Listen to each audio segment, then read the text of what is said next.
Asan na?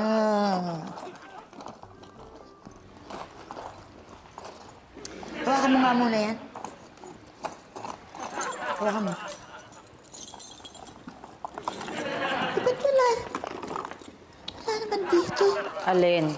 Yung listahan ng grocery na binigay ni Didi. Nasaan na kaya yun? Hindi niya iniwan dyan. Doon sa lamesa. Eh, ba't hindi mo sinasabi? Hindi mo naman tinanong. Berta, wala doon.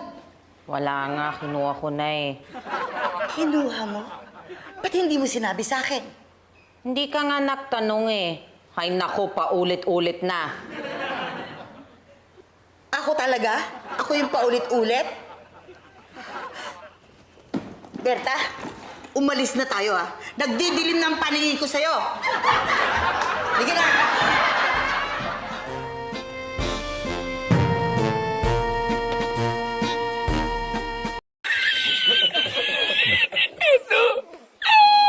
Yan ah. Hindi tama yan. Pwede ba? Akin yan. Ako magbabayad niyan. Ano ba tong mga to? Kailangan ba natin itong mga plies na to at mga lagare? Hindi. Eh bakit nandito? Hindi naman atin yan eh. Eh ba't hindi mo sinabi agad? Sinabi ko hindi tama yan eh. Sabi mo wag ako makialam. Ay, naku. Oh, talaga. Akin yan ah. Ay, sorry po. Akala ko kasi akin eh. Ay, naku. Sa'yo rin tong nail polish? Check.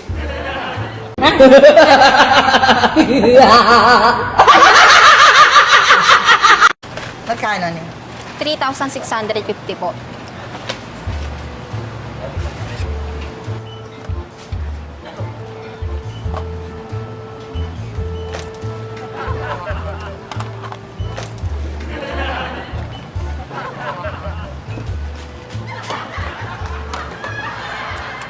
May problema po ba?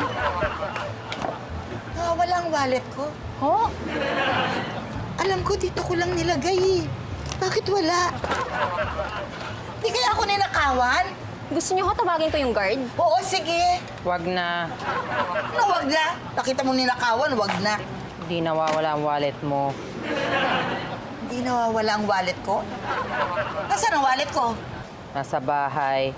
Pinigay mo sa akin, nilapag ko sa table. Binigay ko sa'yo pagkatapos hindi mo binalik sa akin?